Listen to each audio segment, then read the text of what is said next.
자, 봅시다. 일별 이거 진짜 마지막. 자, 보세요.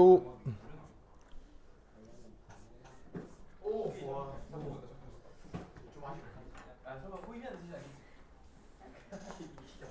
되지 자, 이제 생각해 볼 내용이 컨주게이션이라고 하는 내용이거든요.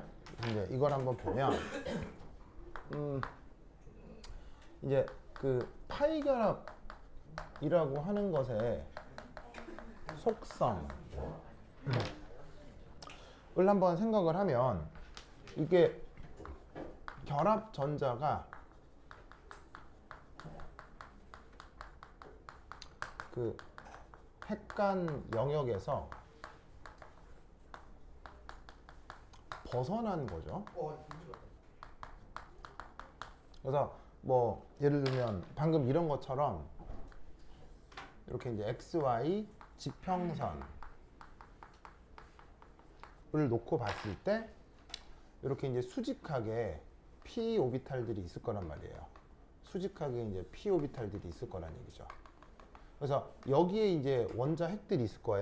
그래서 여기에 이제 원자핵을 이제 플러스, 원자핵을 플러스로 표현을 하면 시그마 결합전자는 여기에 결합전자가 있는 게 시그마 결합전자죠. 근데 파이 결합전자는 이 p 오비탈 영역에 있는 거니까 전자가 예를 들어서 요렇게 배치된 게 바로 이제 파이 결합 전자들이란 말이에요. 그럼 이 파이 결합이라고 하는 것도 근본적으로는 이거예요. 핵과 전자 간 뭐가 나타날 수 있다? 인력이 나타날 수 있다는 거죠. 핵과 전자 간 인력이 나타나는 상호작용. 이걸 우리가 파이 결합이라고 보는 거예요. 그게 어떤 전자가 핵간 축에서 벗어난 전자가 핵과 핵 사이에 인력으로 연결되어 있는 게 그게 바로 파이 결합이라고요. 이해하시겠죠? 됐죠? 그러면 여기서도 잘 보세요. 여기에 탄소 원자핵이 있죠. 그럼 이 탄소 원자핵과 이 전자 사이에 인력이 있을까요? 이 사이에 인력이 있을까요? 네. 있어요, 없어요? 정전기적 인력. 당연히 있겠죠. 그 다음에 이 원자핵과 이 전자 사이에도 정전기적 인력이 있을까요? 네, 당연히 있겠죠. 그러니까 여기서 나타나는 게 파이 결합이 된다는 얘기예요. 그러면 여기에 있는 이 탄소 원자핵과 여기에 있는 이 전자도 정전기적 인력이 있을까요? 정전기적 인력이 있을까요? 여기 탄소 원자핵이 있잖아요. 그 다음에 이 전자가 있잖아요. 핵과 전자 간에 정전기적 인력이 있나요? 인력이 당연히 있죠. 왜냐하면 정전기적 인력은 장벽이 있어도 무조건 나타나요? 차단될 수 있어요? 정전기적 인력은. 정전기적 인력은 언제나 나타나죠. 그 강도가 세냐 약하냐의 문제지 정전기적 인력은 전 우주를 관통하여 어디든 나타날 수가 있단 말이에요. 무슨 말인지 알겠어요? 그게 쿨롱 상호작용이잖아요. 그러니까 이 원자핵하고 이 전자도 정전기적 인력이 나타난다 이런 말이죠. 무슨 말인지 알겠죠? 그러면 당연히 이 원자핵과 이 전자도 정전기적 인력이 나타날 수 있나요? 네. 나타날 수 있나요? 당연히 나타날 수 있다 이런 얘기인 거죠. 이해하시겠습니까? 그렇다면 이 또한 파이 결합이에요? 이 원리가 적용돼요? 이 원리가 적용돼요? 여기도? 여기서 얘기한 결합전자가 핵간역에서 벗어나고 핵하고 전자가 정전기적 인력이 생기는 게 여기서도 적용되냐고요? 되잖아요. 그러니까 어떻게 되겠어? 이 또한 파이 결합이냐? 예스. 무슨 말 알겠죠? 뭔 뜻인지 알겠어요? 다만 놀라웠게도 그러나 루이스 구조 표현할 수 있어요? 없어요? 요거는 안 되는 거죠. 이해하시겠습니까?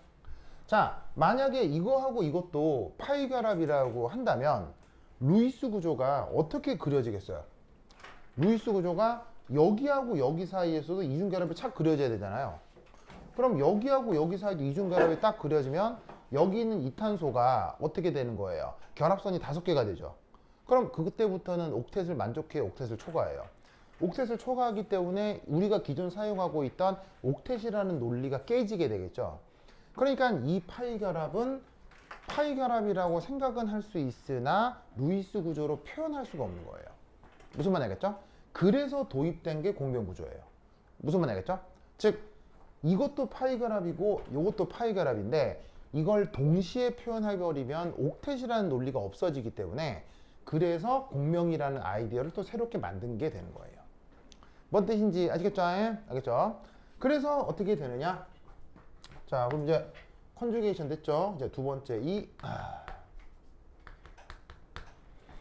그래서 어떻게 된다? 파이 결합이 연속적으로 나타나는 현상.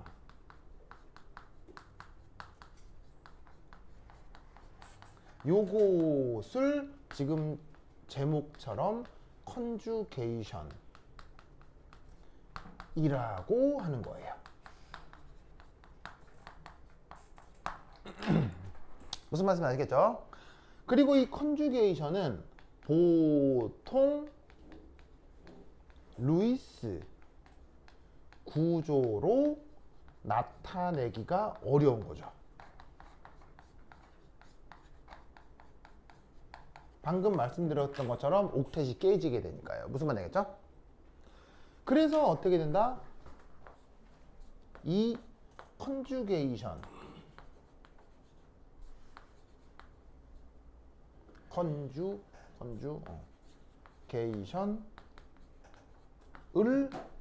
표현하기 위한 방법이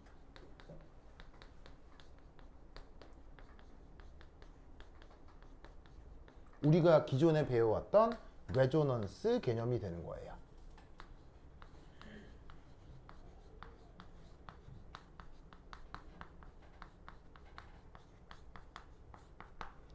무슨 말씀인지 아시겠죠? 입체 구조적으로 그려놓으면 이 또한 파이 결합이다, 이 또한 파이 결합이다 라고 설명할 수 있잖아요. 그런데 매번 이렇게 입체 구조적으로 그리면 편해요, 불편해요? 불편하죠. 그래서 루이스 구조 두 개를 놓고 얘네들이 공명 구조다라고 말을 만드는 거예요. 무슨 말인지 알겠죠? 그래서 공명 구조라고 하는 아이디어는 원래는 그 루이스 구조의 그 부족함을 보완하기 위해서 만들어진 것이기도 하지만 동시에 나타나는 컨주게이션이라는 현상을 효과적으로 표현해주는 하나의 방식이기도 한 거예요. 무슨 말인지 알겠죠? 그러면 여러분 잘 보세요. 사실 공명 구조 속에서 이놈의 전자가 이렇게 폴짝폴짝 이동한다 라고 하면 이건 물리적 근거가 있는 말이에요, 사실 틀린 말이에요? 틀려요. 틀린 말이죠. 왜? 말이 안 되죠. 전자가 이렇게 폴짝폴짝 뛰어다녀서 이중결합이 된다 라고 얘기하면 맞는 말이에요, 틀린 말이에요? 틀린 말이죠. 뭘 위배하죠? 뭘 위배하죠? 바로 불확정성의 원리를 위배하죠. 불확정성의 원리가 뭐예요? 전자처럼 작은 입자는 어디에 있는지 어떻게 행동하는지 인간이 관찰할 수 있다, 관찰하지 못한다? 관찰하지 못한다라고 하는 게 불확정성의 원리잖아요. 그런데 지금 관찰하잖아요. 무슨 말 하겠죠? 그러니까 이런 식으로 전자가 이동한다라고 하는 이런 모든 메커니즘의 방식은 사실은 물리학적으로 다 틀린 거예요. 무슨 말인지 알겠죠? 그래서 사실 공명 구조가 화학적으로 받아들이기 편하긴 합니다만 물리학적 근거가 사실 약한 표현인 거예요. 그런데 얘를 컨주게이션의 개념으로 도입을 하면 이 전자들이 이제 폴짝폴짝 뛰어다닐 필요가 있어요? 더 이상 전자가 뛰어다닐 필요가 없어요. 뛰어다닐 필요 없이 그냥 전자들이 핵하고의 인력이 나타나는 걸 우리가 파이로 규정을 해버리면 되잖아요. 그러니까 이게 조금 더 뭐에 가까워진다? 물리학적 설명에 조금 더 가까워지는 거예요. 그렇다고 완벽한 건 아니지만. 무슨 말 알겠죠? 요런 아이디어가 바로 컨주게이션이다. 됐죠? 그러면 이때 이 컨주게이션을 이제 우리가 인식을 했다면 이걸 각종 문제들에서 빨리빨리 파악을 해야 될 거 아니에요. 그럼 빨리빨리 파악하는 방법은 바로 이겁니다. 자, 위에 줄게요. 여기 줄게요. 준다.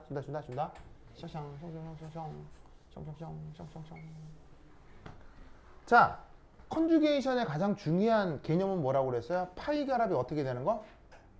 파이 결합이 어떻게 되는 거? 연속적으로 나타나는 거. 알겠죠? 보세요. 파이. 그래서 연속적으로 나타나죠? 이때 또 하나 중요한 사실은 세 번째 이겁니다. 보통 다음처럼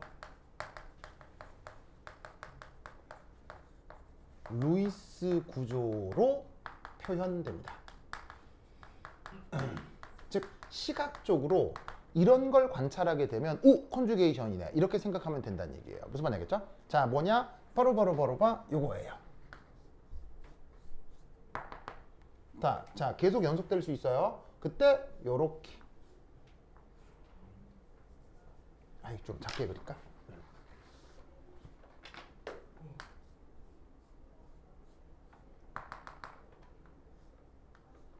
요렇게 자 이게 점으로 그려놓은 걸로 보아 경계는 있어요? 계속 확장될 수 있어요? 경계가 있다는 얘기예요? 계속 확장될 수 있다는 얘기예요? 계속 확장될 수 있어요. 알겠죠? 지금 어떻게 그림이 그려진 거냐면 무슨 결합하고 무슨 결합이 번갈아 나타나요? 이중결합, 단일결합, 이중결합, 단일결합이 번갈아 나타나는 상황을 그린 거예요. 무슨 말 알겠죠? 이런 모습을 보게 되면 아 이거 컨주게이션이다 이렇게 생각하면 된다는 얘기예요. 무슨 말 알겠죠? 그래서 지금도 잘 보세요. 이중결합과 단일결합이 어떻게 되고 있어요? 이중결합과 단일결합이 번갈아 나타나고 있죠. 그런데 그걸 지금 최소 단위로 그린 거고요. 실제로는 어떻게 된다? 이중결합, 단일결합이 얘를 계속 붙일 수 있다는 얘기예요. 뭔 말인지 아시겠죠? 알겠죠? 그래서 이런 모습이 나타나면 컨주게이션이다라고 생각할 수 있는데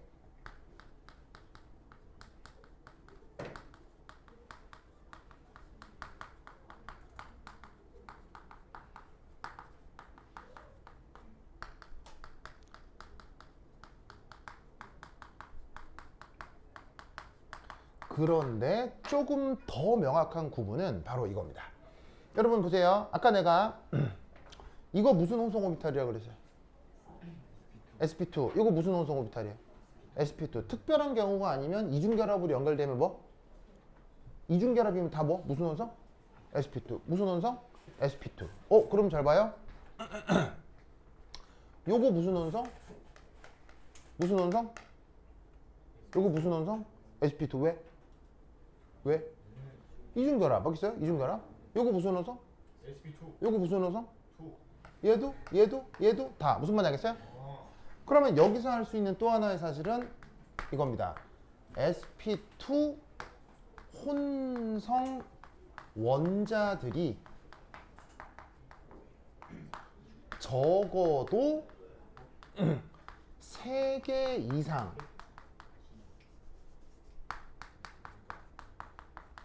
연속적으로 결합된 상황이에요.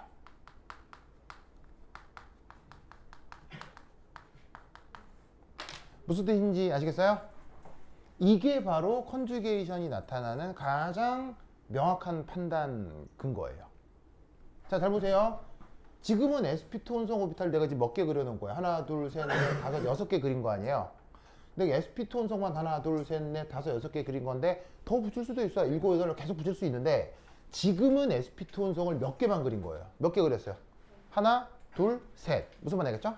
즉 sp2 혼성 오비탈 3개로 만들 수 있는 가장 간단한, 가장 작은 컨주게이션 모델이 바로 이 녀석인 거예요. 무슨 말 알겠죠? 그래서 레디컬이랑 크게 안정하지 않은 녀석임에도 가정에서 그린 이유가 이게 바로 나타날 수 있는 컨주게이션의 가장 최소 단위 모델이라서 그런 거예요. 뭔 말인지 알겠죠? 알겠죠? 그러면 이제 이 sp2 이제 어떻게 할 수 있겠어요? 또 붙일 수 있겠죠? 그러면 컨주게이션이 한도 끝도 없이 계속 늘어나는 거예요. 무슨 말인지 알겠죠? 알겠어요? 그리고 이 sp2 혼성 오비탈을 하나, 둘, 셋, 넷 해서 몇 개까지 연결할 수 있겠어요? 몇 개까지 연결할 수 있겠어요? 무한개까지 연결할 수 있어요. 무한개. 그걸 뭐라고요? sp2 혼성 탄소를 무한개 연결한 거. 그걸 뭐라고 해요? 그걸 폴리아세틸렌이라고 해요. 폴리아세틸렌? 뭐 이런 말 처음 들어보죠? 근데 폴리아세틸렌 이거 우리 일상생활에서 실용화되어 있어요. 혹시 여러분 우리 폴리아세틸렌 우리 일상생활에서 실용화되어 있거든요. 그게 뭐게? 혹시 그 갤럭시 폴더블 가지고 있는 사람? 그죠? 폴더블 폰 갖고 있는 사람 없어요? 네, 갤럭시 요거.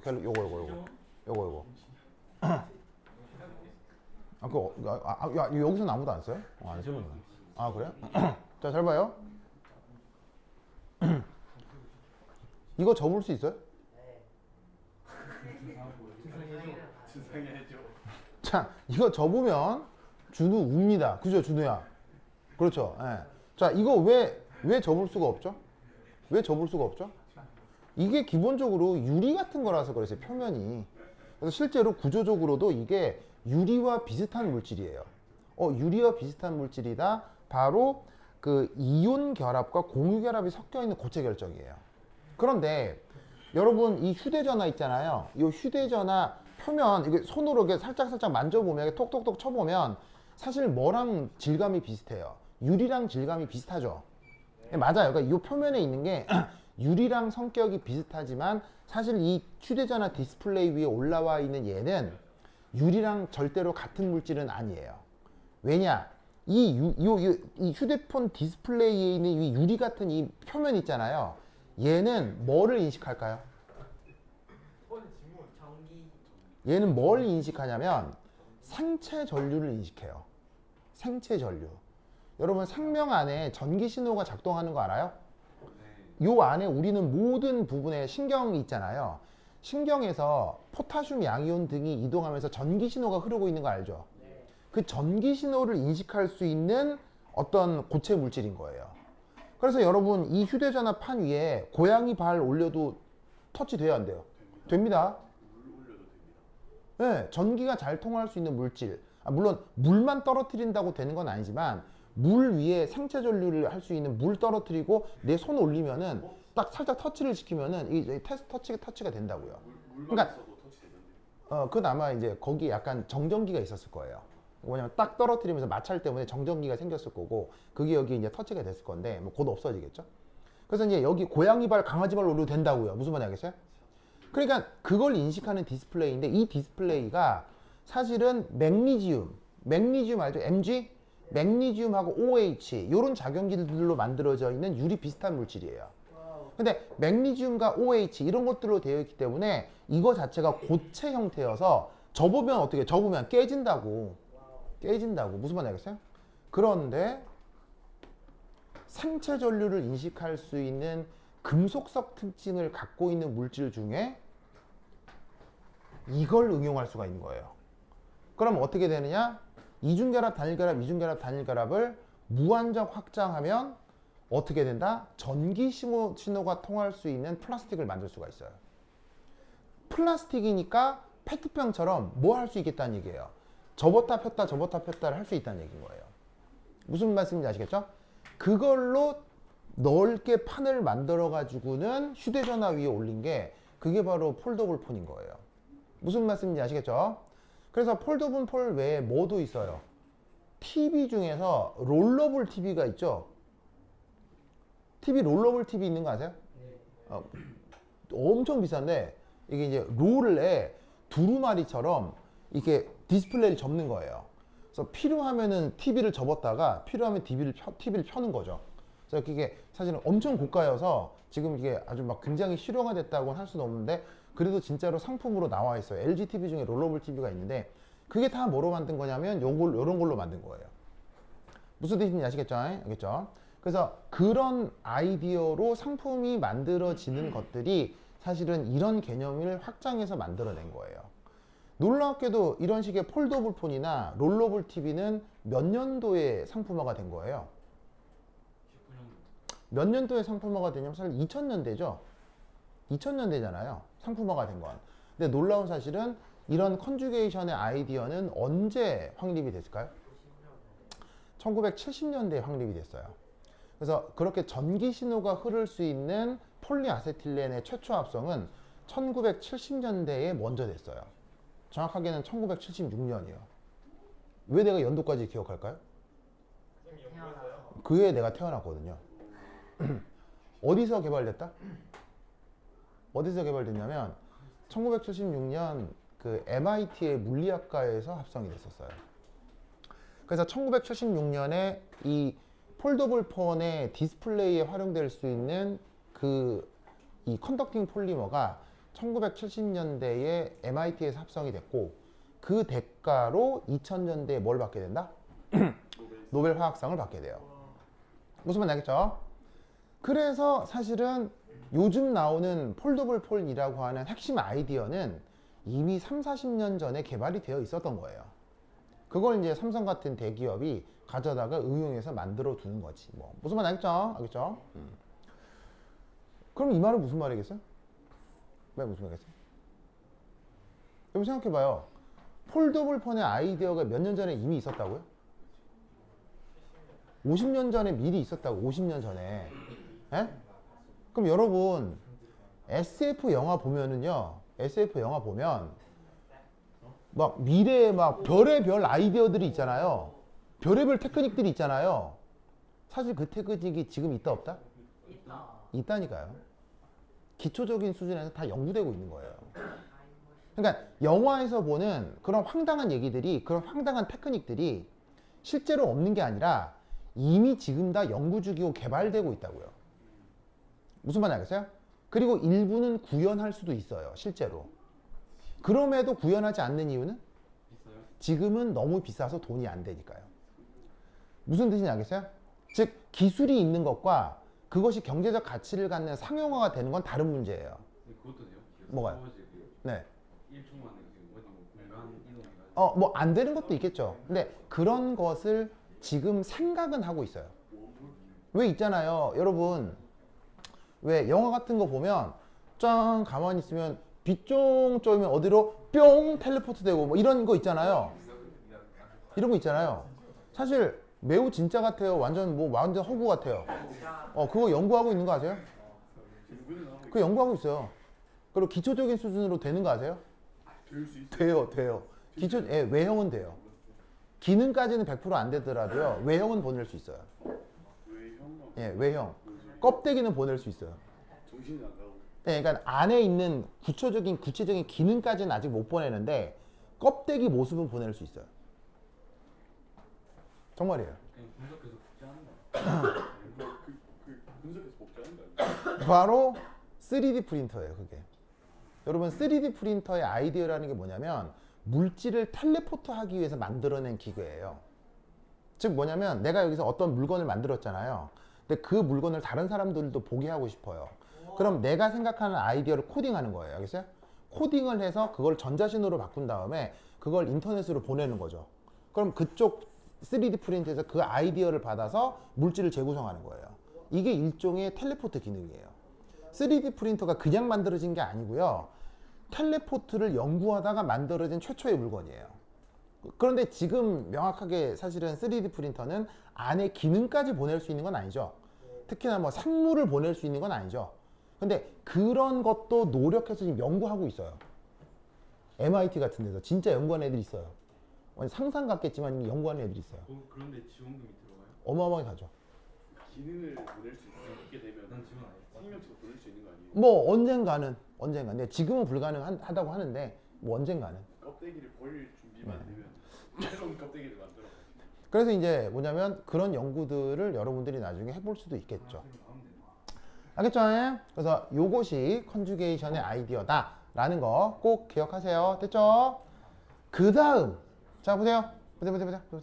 그 다음, 자 그러면 이제 여기 줄게요. 여기 준다. 여기 준다. 자, 그 다음 뭐 해야 될까요?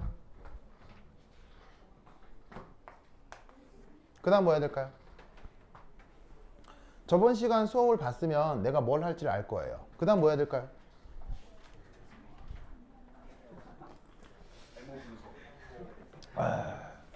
그렇지.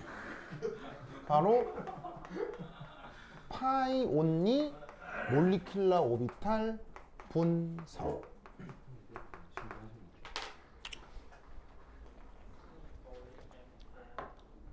자, 저번 시간에 뭐라고 했었냐면 이런 식으로 원자가 2개가 넘어서는, 원자가 3개 이상으로 구성되는 분자를 분자궤도 함수로 분석하는 건 쉬운 일이라 그랬어요? 어려운 일이라 그랬어요? 원자가 3개 이상 넘어가는 분자를 분자궤도 함수로 분석하는 건 아주 어려운 일이라고 했었죠? 수학적인 공이 많이 필요합니다. 그래서 근사적으로 어떻게 이 분자 구조를 구성을 하냐면 바로 시그마 결합. 시그마 결합. 시그마 결합은 뭐로 분석하고? 시그마 결합은 지금 보시다시피 뭐로 분석하고? 시그마 결합을 뭐로 분석하고?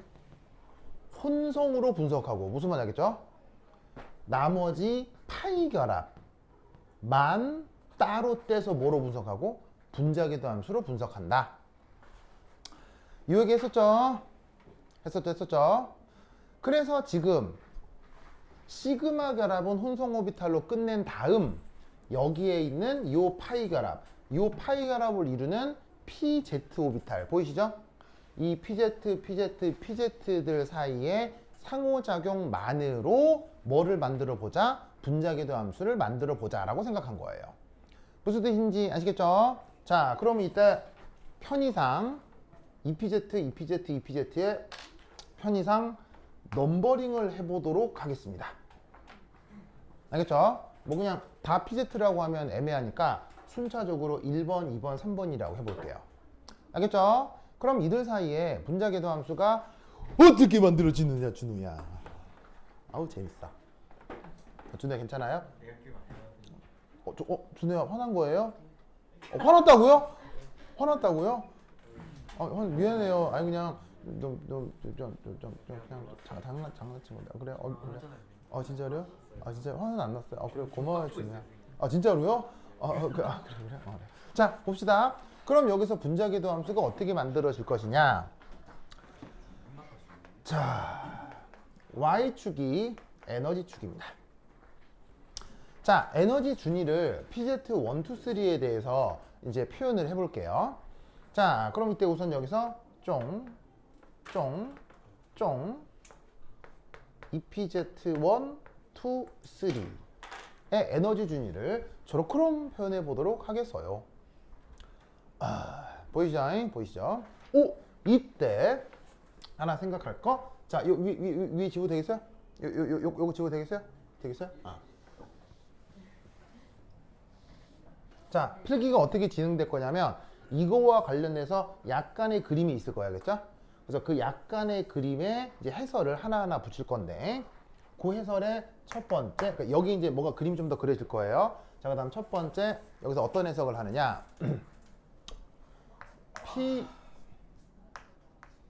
PZ1, EPZ3의 에너지 준위가 서로 비슷하다. 고 가정하겠습니다. 우선 첫 번째. 그래서 지금 EPZ1, 2, 3의 에너지를 어떻게 그려놨어요? 어떻게 그려놨어요? 어떻게 그려놨어요? 그냥 똑같이 그려놨잖아요. 왜 저런 가정을 할까요? 실제로 비슷해요. 그런가요? 자, 왜 저런 가정을 할까요? 실제로는 EPZ1, 2, 3의 에너지가 실제로는 같다는 얘기예요, 다르다는 얘기예요? 실제로는 다르니까 비슷하다고 가정한다는 얘기예요. 무슨 말 알겠어요? 왜 다르죠? 왜 EPZ1, 2, 3의 에너지가 왜 다르죠? EPZ1, 2, 3의 에너지가 지금 왜 다르죠? 바로 화학적 환경이 다르죠. 잘 보세요. 이때 1번 탄소, 2번 탄소는 상황이 같아요, 달라요? 다르잖아요. 왜냐면 이 탄소에는 수소가 2개가 붙어 있지만 이 탄소에는 탄소 2개가 붙어 있기 때문이에요. 무슨 말인지 알겠어요? 즉 얘 입장에서는 수소, 탄소가 붙어 있지만 얘 입장에서는 탄소, 수소가 붙어 있잖아. 그러니까 이 탄소하고 이 탄소의 상황이 같아요, 달라요? 다르죠. 그러니까 이 녀석의 PZ 오비탈과 이 녀석의 PZ 오비탈이 결코 같은 것은 아니란 얘기예요. 물론 완전히 같은 것도 있어요. 얘하고 얘는 완전히 똑같죠. 왜냐? 얘는 누구누구가 결합되어 있어요. 수소, 탄소가 결합되어 있잖아요. 얘도 수소, 탄소가 결합되어 있잖아요. 그래서 사실 EPZ1과 EPZ3 이건 완벽하게 똑같은 게 맞아요. 하지만 얘는 상황이 다르기 때문에 이 오비탈과 얘의 에너지 준위가 사실은 약간 다릅니다. 알겠어요? 그런데 비슷은 하죠. 왜? 왜? 저거 답할 수 있어야 돼요. 왜? 그리고 이거 배웠어요? 이거 배웠어요? 이거 배웠어요? 그간 분자궤도 함수를 배웠다면 이거 답할 수 있어야 돼요. 자, 우선 1번 탄소하고 3번 탄소가 같다는 건 알겠어요? 상황이? 공면구조 그려지면 똑같잖아요. 다만 1, 3에 대해서 2번은 다르죠. 그것도 이해했어요? 하지만 다름에도 불구하고 실제로는 매우 비슷해져요. 알겠어요? 이유가 뭐냐고요? 가정을 넘어서 진짜로 비슷해져요. 왜 그러냐고요? 기하학적으로 다른데 왜 비슷해지냐고요? 이걸 답할 수 있어야 돼요. 바로 탄소와 수소의 뭐가 비슷해서죠? 전기 음성도.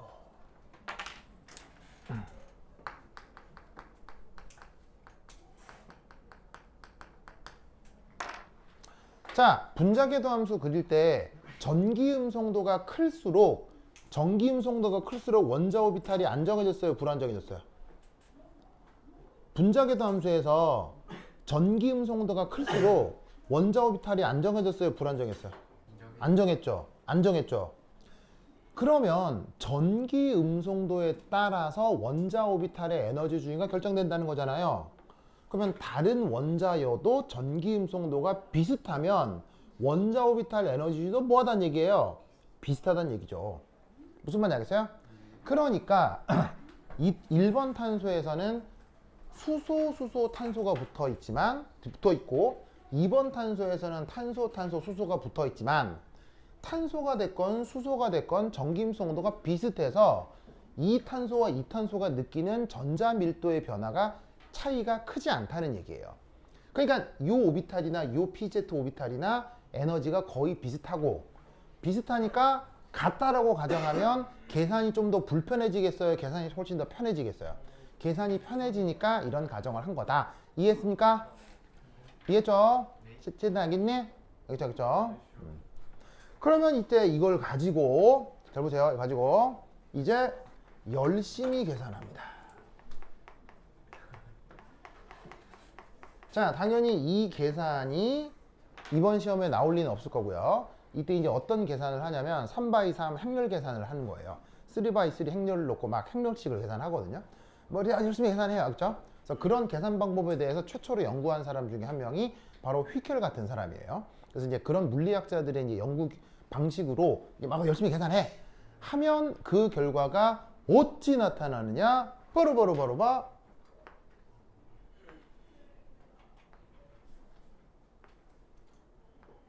이렇게 나타납니다. 조금 띄워 그릴까?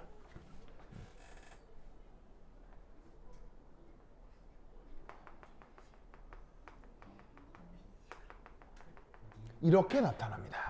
우선 그리세요.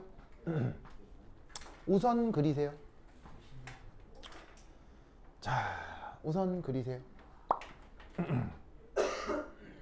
자, 그리고 다시 한번 얘기하지만 지금 여기의 그림은 시그마 결합에 대한 설명인가요? 지금 이 그림은 시그마 결합에 대한 설명인가요? 오직 파이에 대한 설명이에요. 알겠어요? 시그마 결합은 어떻게 설명한다고 그랬어요? 시그마 결합은 뭐로 설명한다고 그랬어요? 시그마 결합은 어떤 원리로 설명한다고 했어요? 혼성, 알겠어요? 혼성으로 끝이에요. 알겠죠? 이게 무슨 혼성 한다고요? sp2. 이거 무슨 혼성? 다 sp2잖아요. 그걸로 시그마 결합은 끝이에요. 알겠죠?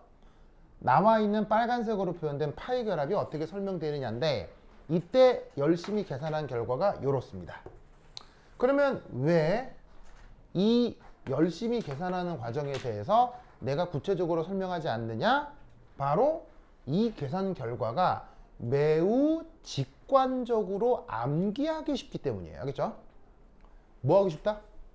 암기하기 쉽다. 그런데 암기하는 게 직관적으로 아주 단순해요. 무슨 말 알겠어요? 그래서 이 결과만 기억하면 된다고요. 알겠죠? 그러면 이 결과를 어떻게 직관적으로 기억할 거냐? 첫 번째, 그 다음 우선 이겁니다. 어토믹 오비탈의 개수와 몰리큘러 오비탈의 개수는 반드시 어때야 된다고 했었죠? 반드시 어떻게 된다고 했었죠? 같아야 된다고 했었죠? 자, 그러면 지금 파이가나 분자기도 함수에 참여하는 원자 오비탈 몇 개 있어요? 원자 오비탈 몇 개 있어요? 원자 오비탈 3개 있잖아. 3개. 그러면 분자궤도 함수도 몇 개가 만들어져야 돼? 분자궤도 함수도 무조건 3개. 무슨 말 알겠죠? 우선 거기서 이제 직관적으로 판단을 할 수가 있고요. 이때 그렇다면 편의상 나와 있는 오비탈들을 역시나 파이 1, 파이 2, 파이 3라고 해보죠. 이때 1, 2, 3는 뭐 굳이 붙이지 않아도 상관없습니다. 뭐 따로 구분할 표현이 없어서 그냥 1, 2, 3라고 쓴 건데요. 그럼 여기서 나타나는 파이 1, 2, 3의 구성은 어떻게 되느냐? 요렇게 열심히 계산하는 과정을 보셔야 사실은 명확한데 결론만 그려보겠습니다.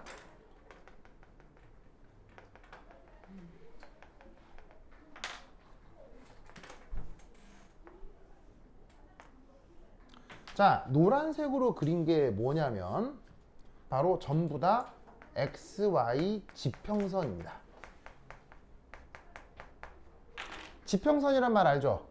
자, 여러분 이 분자 자체가 어떻게 생겼어요? 평면형으로 생겼죠? 만들어진 평면형 이 녀석을 딱 잡고 위로 드는 거예요. 잡고 위로 들어. 무슨 말 알겠어요? 그러면 평면이 이렇게 있는데 그걸 이렇게 딱 들면 내 눈에 선으로만 보이잖아요. 그 모습을 여기에 그리겠다는 얘기예요. 그럼 이때 여기서 편의상 요렇게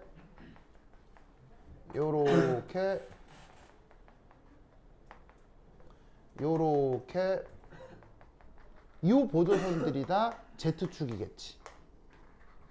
그리고 여기서 얘네들이 다 1번, 2번, 3번 원자들인 거야. 1번, 2번, 3번 원자들. 보이세요? 그럼 이게 원래는 요 사이 각도가 120도지만 이탄소를 중심으로 요 시그마 결합과 요 시그마 결합이 실제로는 여기가 120도잖아요. 하지만 얘를 평면에서 들어보면 그냥 어떻게 보이겠어요? 평면에 수직하게 뭐가 PZ 오비탈이 3개로 꽂힌 것처럼 보이겠지. 됐죠? 그럼 여기서 그 PZ 오비탈을 한번 틀을 한번 다 예쁘게 한번 그려볼게요.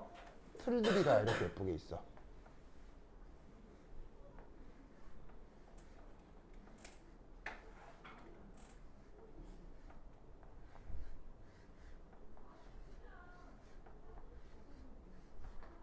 그래서 세 개의 PZ 오비탈을 각각의 경우 다 그려봤어요. 알겠죠? 보이십니까? 자, 그럼 여러분 딱 봐도 파이 1은 잘 보세요. 딱 봐도 파이 1은 원래 원자 오비탈들에 비해서 안정화되었어요? 불안정화되었어요? 딱 파이 1은 안정화되었잖아요. 맞습니까? 그러면 안정화됐기 때문에 안정화된 상황을 양자역학 용어로 뭐라고 얘기하죠? 안정화된 분자궤도 함수를 양자역학 용어로 뭐라고 하죠? 여러분 다 아는 말이에요. 분자궤도 함수가 만들어졌는데 안정화된 분자궤도 함수가 됐다. 그걸 뭐라고 얘기해요?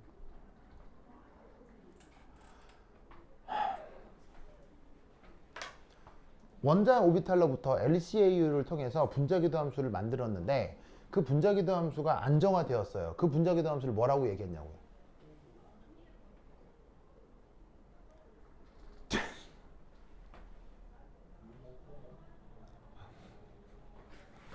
원자 오비탈을 가지고 선형조합을 해서 분자 오비탈을 만들었는데 어떤 분자 오비탈이 원래보다 안정화됐어요. 그걸 뭐라고 부르냐고요? 본딩! 아우 진짜 본딩. 무슨 말 알겠어요? 그러면 본딩은 기본적으로 보강 간섭이에요, 상쇄 간섭이에요? 본딩은 보강이에요, 상쇄예요? 기본적으로 보강이잖아요. 그럼 오비탈 부호가 다른 것들끼리 만난다는 얘기예요? 같은 것들끼리 만난다는 얘기예요? 같은 것들끼리 만난단 말이에요. 그러면 여러분 이 p 오비탈의 위아래 오비탈 사인을 생각을 하면 한쪽이 플러스면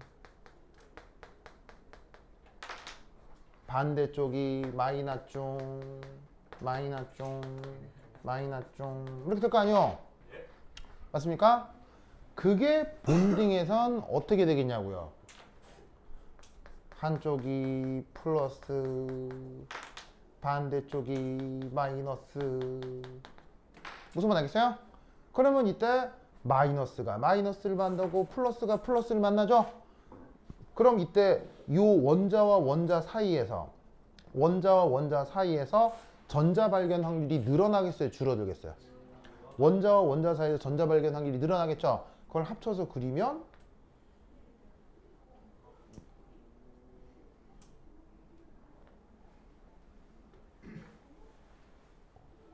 그래서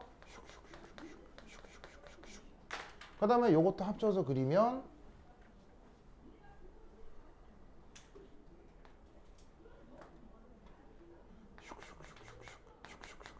됐죠? 됐어요? 이게 여기서 나타나는 파이 본딩 오비탈의 모습이 된다 이런 뜻이에요. 뭔 말인지 아시겠습니까? 그러면 역으로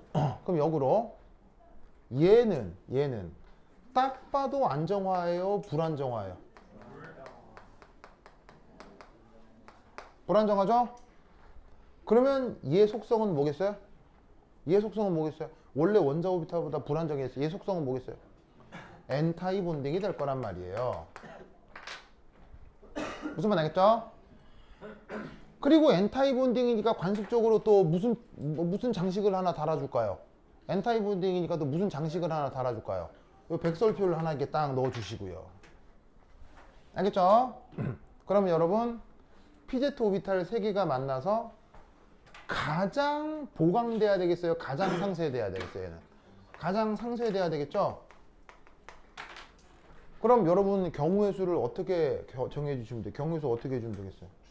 바로 PZ 오비탈, P 오비탈은 한쪽이 플러스면 반대쪽이 마이너스.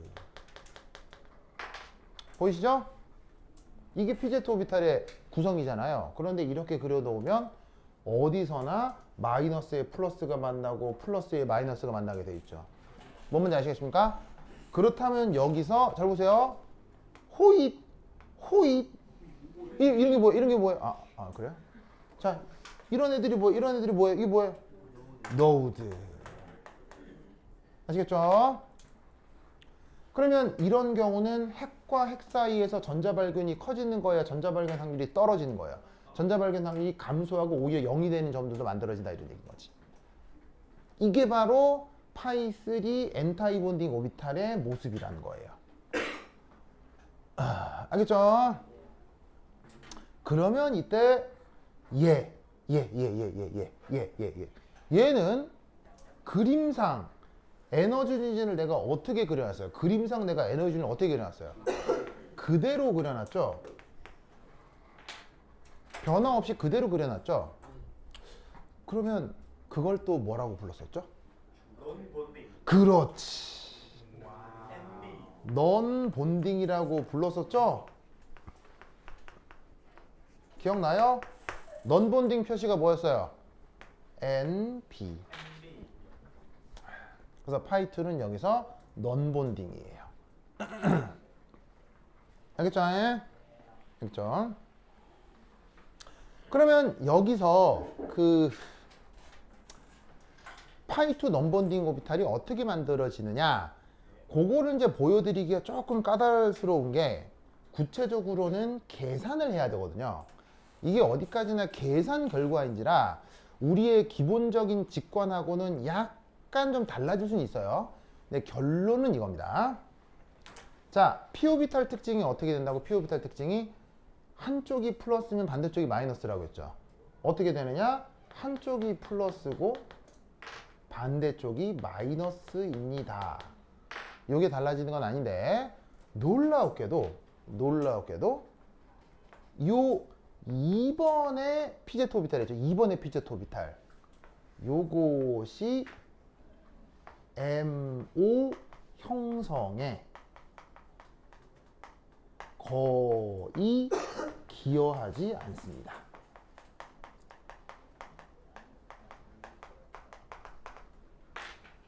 그래서 2번의 P오비탈은 없는 걸로 그려집니다. 아시겠어요? 그래서 지금 여기 내가 색깔 표시는 안 했죠? 없다는 뜻입니다. 무슨 말 알겠죠? 그러면 왜 그러냐를 알려면 계산 과정을 봐야 되거든요. 그러니까 그거까지 보기는 어려우니까 뭐 그러려니 하고 받아들이시면 돼요. 다만 이걸 직관적으로 생각을 하자면 이렇게 생각해도 좋겠어요. 자, 잘 보세요. 여기 노드 몇 개 있어요? 새로 생긴 노드 몇 개 있어요? 없잖아요. 노드 0개죠. 이렇게 된 노드 없잖아요. 여기 노드 몇 개 있어요? 2개 있죠. 그럼 얘는 이 자리 자체가 노드가 된다고 생각하면 돼요. 무슨 말씀인지 아시겠죠? 그럼 잘 보세요. 여긴 노드 몇 개 있다고? 여긴 노드 몇 개 있어요? 여기 노드 몇 개 있어요? 0개. 노드 몇 개 있어요? 여기 노드 몇 개 있어요? 순차적으로 노드 개수가 늘어난다 라고 생각하시면 돼요. 무슨 말 알겠죠? 그래서 이것이 지금 프로페닐 레디컬에서 나타나는 파이 오비탈 분자기도 함수예요. 됐죠? 됐죠? 되십니까? 됐죠? 됐죠? 그러면 여기에 이제 뭘 해볼 거냐? 근데 왜 아이 깜짝이야. 거의 기여하지 않는다고요? 뭐라고요? 중간에 왜 MO 형상에 거의 기여하지 않는다고? 계산 결과여서 그냥 받아들여 주시기 바란다. 알겠죠? 계산을 막 하면은 왜 여러분 그 선형조합 할 때 어떻게 해요? 선형조합 할 때 원래 원자 오비탈에다가 앞에 상수배를 이렇게 하잖아요. 네. 상수배를 하잖아. 그럼 이렇게 딱 놓은 게 이게 선형조합이죠. 네. 이렇게 딱 가정하고 계산을 하면 파이2 같은 경우는 이게 0으로 계산이 돼요. 무슨 말씀인지 아시겠죠? 그러니까 그 계산 과정을 봐야지만이 왜 파이2라고 정해놓은 요 놈의 앞에 기여도가 0인지를 알 수 있는데 구체적으로 계산을 다 할 게 아니기 때문에 그냥 받아들이자 이런 얘기예요. 그래서 받아들이기가 그냥 힘드니까 외울 때 그냥 노드 0개, 노드 1개, 노드 2개 무슨 말이겠죠? 이렇게 생각을 하시면 외우기가 편하다 이런 얘기죠. 알겠죠? 자, 그럼 이제 요따가 이제 세 번째 전자배치. 자, 입체 구조상 PZ1, 2, 3에는 각각 어떤 전자가 있어요? 홀전자가 있죠? 그럼 여기다가 홀전자 됐죠? 자, 그럼 이거 전자배치 어떻게 하시면 되겠어요? 전자배치 어떻게 하면 되겠어요? 바로 봐. 하나, 둘, 셋. 분자궤도 함수니까 분자궤도 함수에는 쌓음 원리에 따라 아래쪽부터 차곡차곡 쌓아주면 되죠. 알겠죠? 그리고 당연히 한 오비탈엔 전자 몇 개? 한 오비탈엔 전자 몇 개? 당연히 2개. 알겠죠? 자, 그럼 이것으로부터 전자 배치로부터 BO 얼마예요? 자, 전자 배치로부터 BO 얼마예요? 바로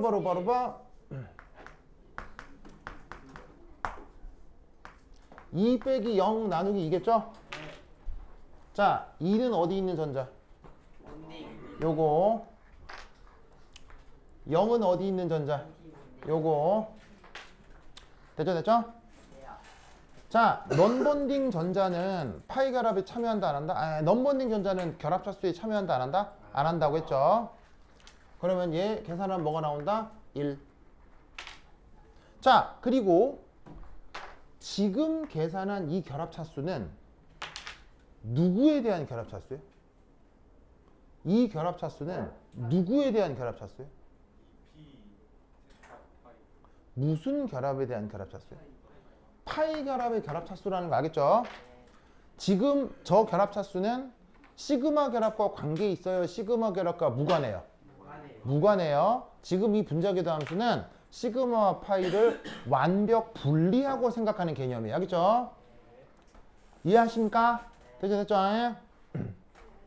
그래서 이때 여기에 있는 이 파이 결합과 관련된 이 결합 차수가 1인데 그곳은 시그마 결합 상황하고 완전 별개의 것이다. 시그마 결합은 혼성 오비탈로 설명을 끝냈으니까. 알겠죠? 자, 그리고 마지막 자기성 뭐예요? 이 녀석 자기성 뭐예요? 이 녀석 자기성 뭐예요? 파라매그네틱. 알겠죠? 자, 파라매그네틱은 자석 주변에서 어떻게 된다? 자석 주변에서 어떻게 되는 거예요? 자석에 끌린다. 알겠죠? 이 녀석을 주변 자석에 갖다 대면 자석 쪽으로 달라붙는다고요. 무슨 말 알겠죠? 왜 자기성이 파라매그네틱이에요? 그렇지. 홀전자가 있으니까.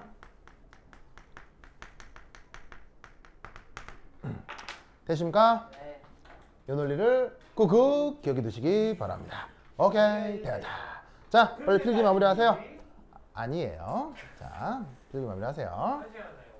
안녕. 자, 필기 마무리했어요? 왜요? 왜요?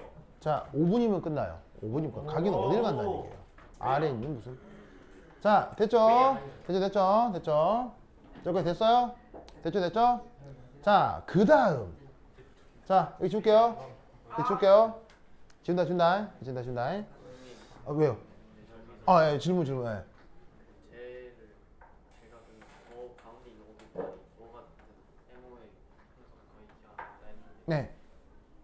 그거랑 저기가 노드랑 관련 있는 노드는 전자 발견 확률이 없어지는 곳이죠.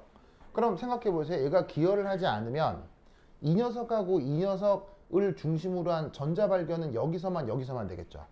즉 이 경우 파이2에 대한 파이2에 채워진 이 전자는 요 영역이나 요 영역에서만 발견되는 거예요. 그러면 이 오비탈 자체가 기여를 하지 않기 때문에 이 남아있는 한 전자는 이 영역 주변에 발견되겠어요? 발견되질 않겠어요? 발견되질 않겠죠. 그러니까 그것을 노드라고 생각해도 상관없다는 얘기인 거예요. 즉 일종의 외우기 방법이라는 뜻이야겠죠? 외우기 방법. 그러니까 아예 오비탈이 기여하지 않으니까 여기 전자가 발견되지 않는 게 맞죠? 맞는데 그것 또한 노드라고 생각을 하면 외우기가 편해진다는 얘기예요. 무슨 말 알겠죠? 자, 됐다. 그 다음, 자, 이거 줄게요. 아, 지우면. 그러면 그 다음은 뭐겠어요? 그러면 그 다음은 내가 뭘 하겠어요? 그 다음은 내가 뭘 하려고 하겠어요? 바로 탄소 하나를 더 붙이려고 하겠죠? 탄소 하나를 더 붙이려고 한다는 거 알겠어요? 자, 어떤 식으로? 자, 내가 계속 얘기했지만 뭐처럼 생각하라고 했어요? 레고 블럭처럼 생각하라고 했잖아요. 그럼 잘 봐요. 이렇게 생긴 놈을 어떻게 하면 되겠어요? 옆에 하나 더 붙이는 거예요. 그럼 옆에서 하나 붙인 녀석의 그림은 어떻게 될 거냐? 여기 지울게요. 줄게요.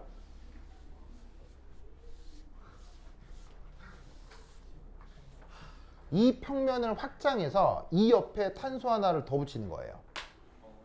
그러면 이 탄소도 어떤 모습으로 그리면 되겠어요? 이거랑 똑같은 모습으로 그리는 거예요. 그럼 얘랑 똑같은 모습으로 그린다. 어떻게?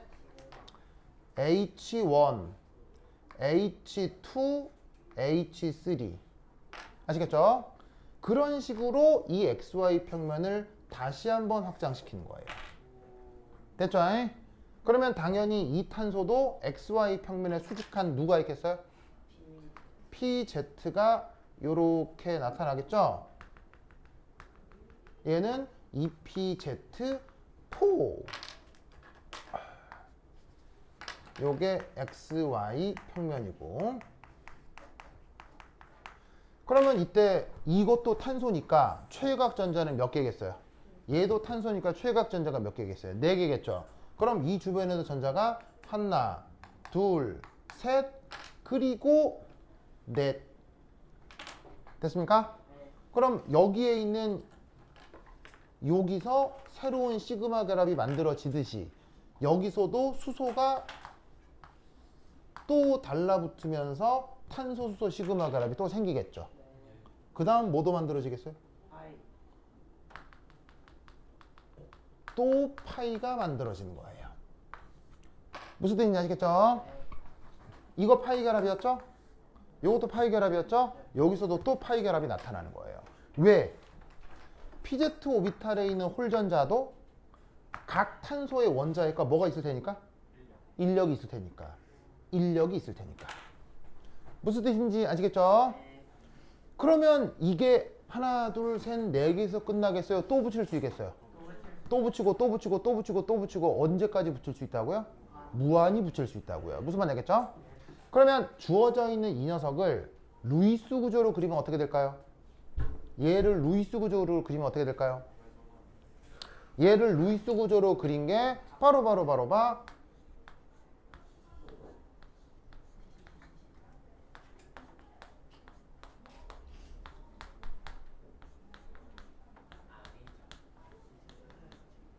이겁니다. 이때 이중결합이 어디서 나타나겠어요? 요렇게 나타난다 이런 얘기죠. 얘기하려고 하는 1, 2, 3, 4번 탄소가 1, 2, 3, 4번 탄소가 되고요. 무슨 말 알겠죠?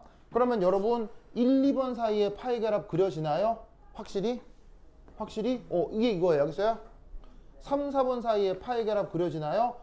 확실히 이거예요. 그런데 2, 3번 사이에 파이 결합 그려지나요? 그리면 틀리죠. 무슨 말 알겠어요? 하지만 입체 구조상에서 나타난다고요. 이런데도 파이 결합이 나타난다라고 하는 이론은 뭐라고요? 컨주게이션. 자, 컨주게이션은 무슨 원자들이 연속적으로 있는 거? 컨주게이션은 어떤 원자들이 연속적으로 있는 거? sp2, sp2, sp2, sp2 알겠죠? 그러니까 여기서도 sp2, sp2, sp2, sp2니까 그걸 입체적으로 그린 거다. 이때 얘 이름은? 얘 이름 뭐예요? 예전에 이거 이름 배웠었잖아요. 얘 이름 뭐예요? 바로 부타 13 다이인이에요. 이름 이렇게 붙이는 거 기억나요? 자, 부트의 뜻은 4개, 탄소 4개. 다이의 뜻은 2개. 인의 뜻은 이중결합. 탄소 4개로 구성됐는데 이중결합이 2개가 있어. 그런데 그 이중결합이 몇 번에서 시작돼? 1번, 3번. 1번에서 3번에서 이중결합이 시작되지? 얘 이름이 그 유명한 부타 13 다이인이에요. 무슨 말인지 알겠죠? 굉장히 유명한 녀석입니다. 됐습니까? 요거를 소재로 만드는 물질이 뭐예요? 얘를 가져다가 공장에서 만드는 대표적인 물질이 뭐예요? 그게 고무예요. 여러분 운동화 밑창 있죠? 운동화 밑창 몰랑몰랑하죠? 네, 그 운동화 밑창 몰랑몰랑한 게 요거를 가져다가 살짝 변형시켜서 만들어요. 무슨 말? 정확하게 이건 아니고요. 요거를 가져다가 약간 작용기 몇 개 달고 중합 반응시켜서 만들어요. 무슨 말씀인지 아시겠죠? 알겠죠? 그래서 요렇게 몰리큘러 오비탈이 확장될 수 있습니다. 알겠죠? 그러면 여기서도 뭐가 나타나겠어요? 이런 식의 파이 온리 몰리큘러 오비탈이 나타나겠죠? 그 내용부터 해서 이따가 저녁에 수업을 할 테니까 와서 같이 공부를 해라 이런 말이지. 됐죠? 오케이. 됐다. 그럼 여기까지. 다음 시간 만나요. 안녕. 오, 누구야? 나연이, 주영. 주영이 여기도 있고. 아니, 저 주영이 2명. 아니, 저 이제 왔고요. 그래요?